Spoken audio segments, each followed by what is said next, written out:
and then the kills start to roll through, and then T1 get the front to back. They have so many threats, but Gen G have a really strong front line with this Renekton. They have a Leona on top of that. They could peel very well and keep this Corki alive. There's also a lot of power in this Lee Sin pick early.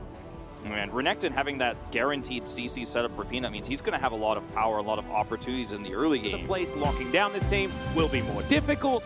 I think T1 definitely, when you look at the tier list, have a better draft. They also have a lot of range. Like, man, there are a lot of good things to talk about when it comes to the T1 draft. But late game, pure damage with big old rockets. The Corki still exists and still can. T1 because they could see the rotation over. They can see they're not starting Drake.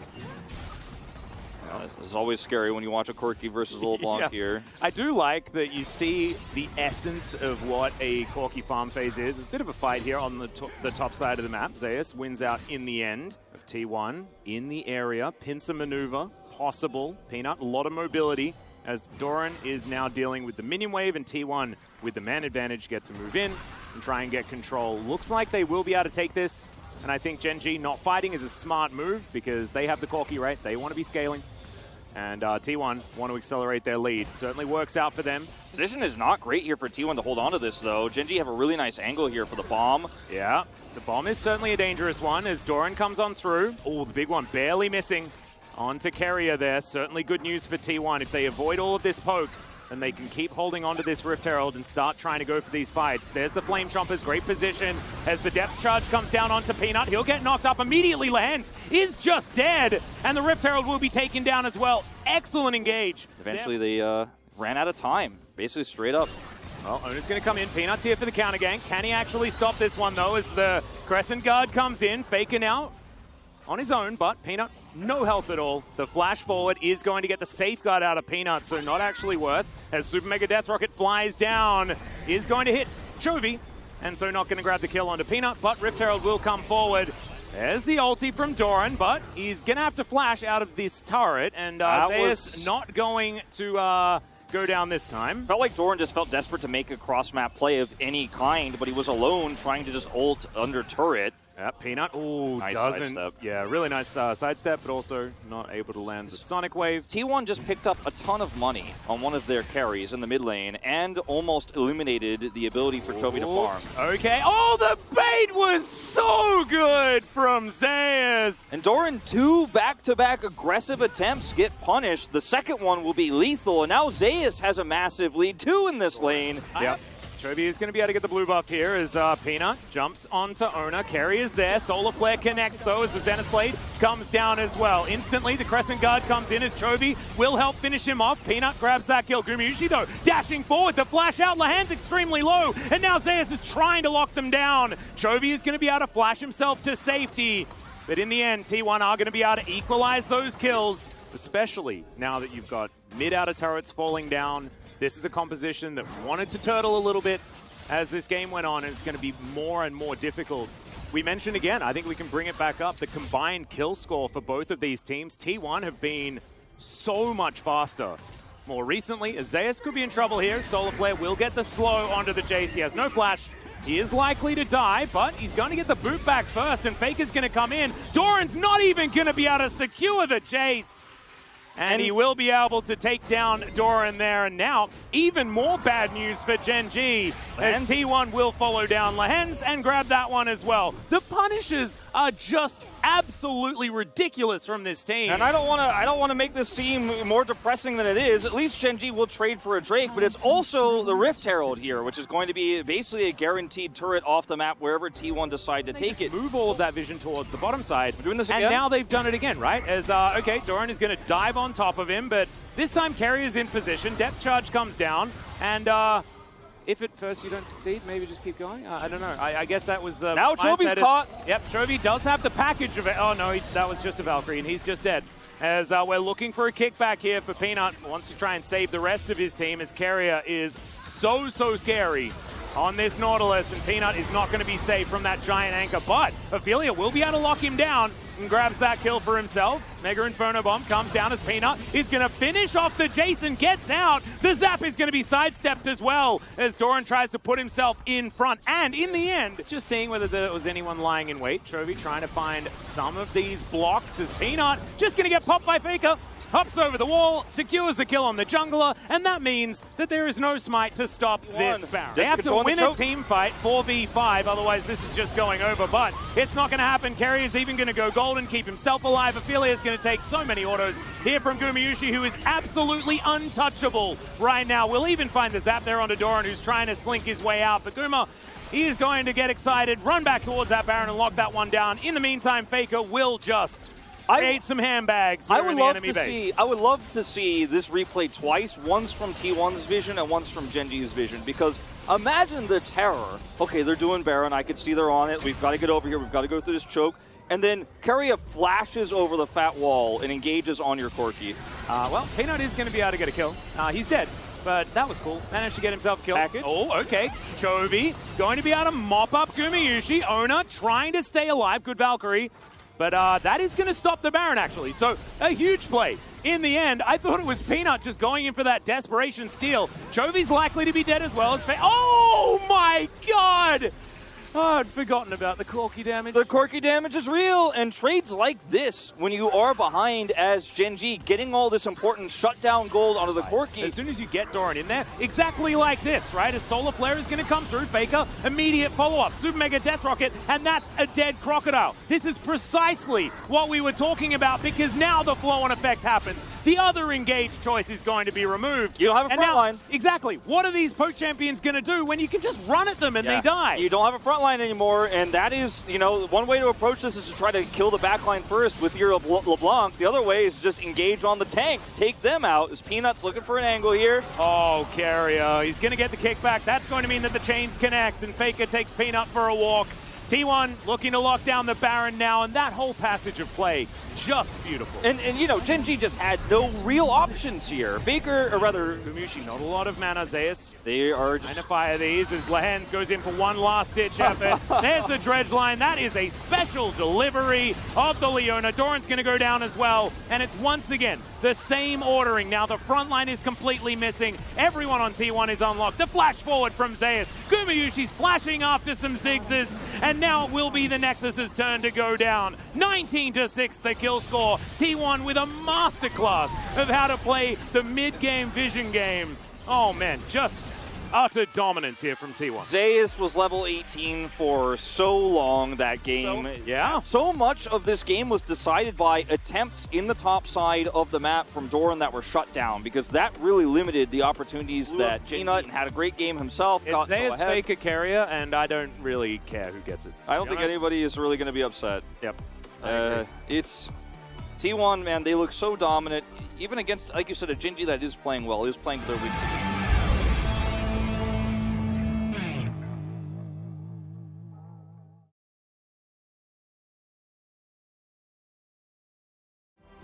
This is also another alternative way to deal with the hard engage that Genji is going to be looking for with this Yone. Is just make sure the target that gets dove upon is res.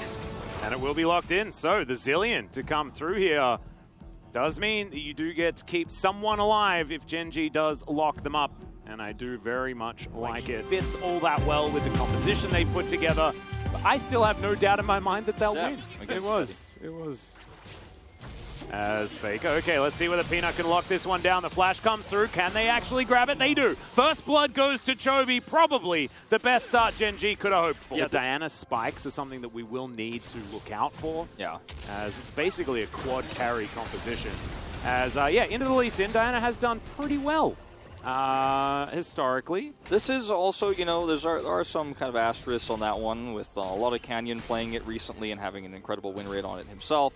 Also, the Lee Sin win rate being down when Diana was so powerful as well, so it's one of those situations. There's good vision here from Genji. Spot owner moving up as Doran's going to throw out the needlework just to tidy up the wave. Peanut turns up and will just try and lock down this kill, but it's not really going to work. Ona trying to get after him, but does not invest the flash. Yeah, Carrier is also running real fast. Flashes forward, looks for it. The ulti comes down. That's going to be safeguard just to make sure that the bomb doesn't kill him. That's a support Zillion, so it's not going to do enough damage. Yeah, he hold that thought. Okay, Lehens battling this one out. Ophelia is going to turn up. Death Ray is going to connect. They get the heal. There's no flash on Gumayusi here as the Tongue Lash will connect. The stun comes down and Ophelia grabs the kill, but the Realm Warp will deliver death to to Gen.G. Peanut will come down here, so T1 can't push any further. Lehens did have to flash, so top side of the map here, though, is really starting to fall apart for Gen.G. As Doran is unfortunately in a bad matchup. Yep, and also is now dealing with 3 people. There it is. The Moonfall comes down. Jace is able to the skies, and now Gumyushi's in trouble as well, as the Sonic Wave Resonating Strike combo not going to be there because certainly looking like Gen.G have the game plan sorted out. Ophelia taking a lot of damage there from that Infernum, so reminding us that Gumyushi is going to do a lot of damage as this game goes on, but 0 and 2 right now. Not in the greatest of positions, as Peanut's going to get the kickback. 0 and 3 make it, but he is going to get into the Chrono Shift as Doran's trying to fight this one out. That's the flash away. Gumyushi will survive. They do have to invest a fair bit. 2 seconds on this Drake and Soul Point. Now Gen.G have a great position. Chovy's got the choke. Up. He's got the choke point. Well, let's see whether Ona can stop this one as Ophelia's going to get devoured. That is now a big cooldown that T1 have extinguished. Chovy moves in. The Unbound Soul will help lock down this dragon. And now can Gen.G get away? Ona down to 50%. Peanut looking to see whether he can keep him alive. Gumyushi not with as many defensive tools now that flash is down. My Vigil comes down. Ona's going to grab the kill onto the Catfish as Chovy dive forward, but now Doran finds himself having to try and get out. Chovy finds yet another knock-up though, and they're just in and out, darting throughout this fight, but they haven't locked down a kill just yet. It's only the Hens that has fallen down, and T1 have used all of their health bars to the fullest. They've used all their health bars to the fullest, and they're not going to be able to turn anything else on the other side of the map into their favor. It's a one-team fight here for Gen.G, despite the death of Lehens here. Ooh, getting a flash. That's the one extra bonus you'll take as Zeus here. Chovy, Unbound Soul comes through, does have a little bit of added safety here as Carrier over to the side. They are going to be able to lock down this turret. Ophelia isn't going to be able to flash that one, but also didn't need to. He did have enough of a health bar. Doran in the side lane. Doran is pushing this. He does have teleport available, and Chovy has the opportunity to look for an engage. He's so mobile. Yeah, Lehens has to flash again, though. Doesn't have a turret here as the Realm Warp will come through. There's the Abyssal Dive, though. And Lehens gets himself to relative safety. Chovy now hunting for even more. Doran comes in, and Ona is the one caught out of position, but he does have E available, and he disappears. Okay, Gen.G, once again trading up in health bars here. Yeah, Ona is going to go golden as Lehens dives on forward. They do manage to grab the Catfish, though, as he's a little bit off sync with the rest of his team. Oh, he's able to Gale Force, gets himself out of the way. As now Faker down below half health. They are looking for the priority target here. Gumyushi will be taken down, and Chovy locks up that kill. Now you've got a Baron opportunity here for Gen.G.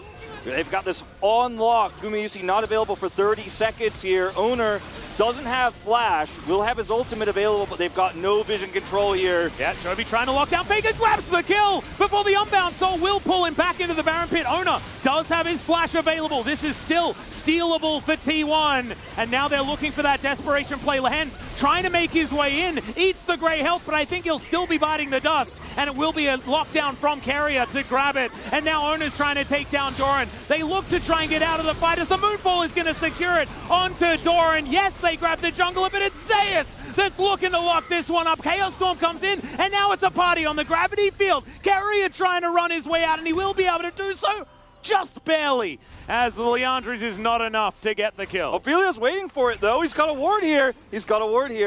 Yeah, well. Oh! Chrono Shift comes up. Okay, hey, that's a big cooldown. That's huge. Yeah, that's a huge cooldown he's going to pick up here. Ophelia played that so well. Yeah, teleports come through here as Chovy can get towards this pit. Unbound Soul will get him there. They're trying to burst this one down, and they will be able to do it. Ona gets himself out. Chovy ults forward. Not going to be able to lock anyone up. The back comes through from Faker, who does eventually have to flash. He's really starting to feel the pressure. Well, we're going to see a fight here towards the top side of the map. Faker in a bit of trouble as Doran's going to turn up. Q connects from Peanut, and that will be the end to his ex-teammate. So Faker dead in a side lane. That's why that, attempt to jump in from Chovy was massive, because it actually got him into the river, but the rest of his team has to go back and clear the wave. It's also, you're not winning as Gen.G. Well, Doran's going to have to try and dash his way out of this one. Zeus looking to the skies and get him as the gravity field goes down, but it's not going to save the Gwen. And that's going to do it. The Chrono Shift was used there just preemptively to make sure that Zeus was never going to die. The insurance policy comes through from the Zillion. Jonas Strong is highlighting the damage. The poke here is real. Yeah, the potential as Needlework comes in. Once again, the engage onto Zeus. Let's see whether they can actually get a kill here as Doran Yep, shock blast. Yeah, cool guys don't look at explosions. Zeus makes his way out, and I think that's like the 5th time. Yeah. As okay, Lehens is also dead. Peanut going to make his way through the base gate as Chovy looking to get out of here as, yep, ult has to be used. Well, now you have no ult, so T1 just walk towards the Nexus, and that should be the game, basically. Yeah, what do not you to do here? mention no inhibitors. And T1, yeah, they were basically, Gen.G were forced into playing T1's game throughout this situation, but man, the way they navigated the end of this game, certainly very, very nice. Gen.G, you could feel the desperation, especially from some of Doran's plays. T1 will close in. Here's the last ditch effort. That's going to be a chrono shift onto Gumush. He's underneath a couple of Nexus turrets as he flashes away. Peanut looking for him, but he's just going to get tidied up. And now the flash forward, the Moonfall actually held on to here. Good knock up, but he's also got his Zhonya's, and Ona's going to keep himself alive. Chovy trying to be the hero. He picks up an exhaust, though, as Carrier will go down, but so will the enemy Nexus, and I think he'll take that trade as T1 secure another 2-0. But T1 are just on a completely different tier. And I think Zeus is finally going to get his POG as well, as he needs to, like, he's had quite a few of these performances back to back to back to back to back. Thank you very much, guys. This is Jason for the POG interview translation, joined by Faker and Zeus from T1. Congratulations! You guys are now on a 13th match winning streak. How do you feel, Zeus? Would you like to start off? I think Gen.G, you know, we were pretty worried because they are one of the best teams, but I'm happy that we were able to pick up a very clean 2-0. And Faker, not only the victory, but also the 2,500 kills in the LCK was a thing as well. How do you feel? I'm gonna make it to 3,000.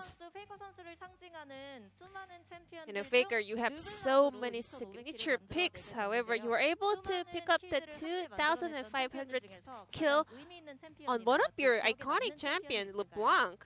Is there any other picks you want as your favorite? I played Zoe, and I lost in my 2,000 kill. But today, you know, I was able to, you know, get not only the 2,500 skill, but also a victory and make a good memory. Moving on, Zeus, what do you feel watching your teammate making such great milestones together on the same team? It's just awesome. Congratulations, Faker. Thank you, Zeus. A little bit awkward conversation between the solo laners of T1. Hope you guys can have more celebration after this interview in the backstage. In game number 1, Gen.G decided to play a poke comp, you know, AD carry, Ziggs, and also other picks. What was your goal to deal with their comp? We wanted to, you know, end the game fast before Corki hits his power spike. And also, we had some decent pokes as well, so we weren't too worried about it, to be honest. So we have a highlight ready. Let's take a look at it together. This was the point where you guys are able to snowball really fast early on. Did you see that gank coming? Not at all. However, the cover and backup from T1 was so fast. The moment we saw the opponents, that's the point where we kind of realized. So we just like wanted to teleport in order to, you know, go for some counter gank play. Faker, what about you? I was pretty sure that he was not going to die there, so I wanted to TP in and punish their play. And Corki didn't have teleport as well. Were you aware of that? I mean, even if he took his teleport, I was pretty confident that I can still kill him. Game number 2, we had some off-meta comp. Could you break it down for us? You know, we could outrange the opponents. You know, we had some high mobility, very fast movement speed in order to kind of annoy the opponent.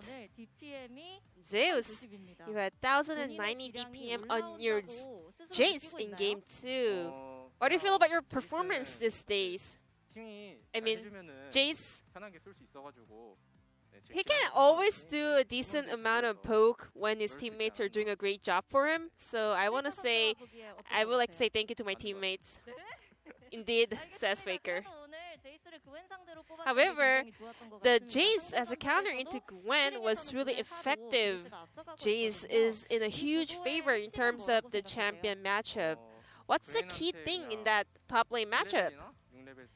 I think level 1 or level 6 trade coming from Gwen is the most kind of significant play, you know. As long as you can dodge and avoid that play coming from Gwen, Jace always has the priority.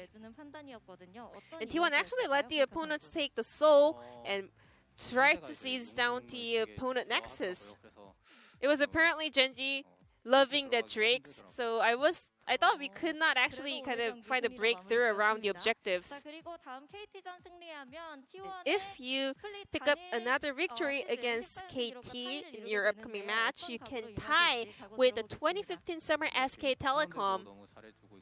Our teammates are doing a fantastic job, and also the coaching staffs as well. So, I mean, making new records is cool, you know, but even if we cannot, you know, I just want to solely focus on keeping our form on the best level.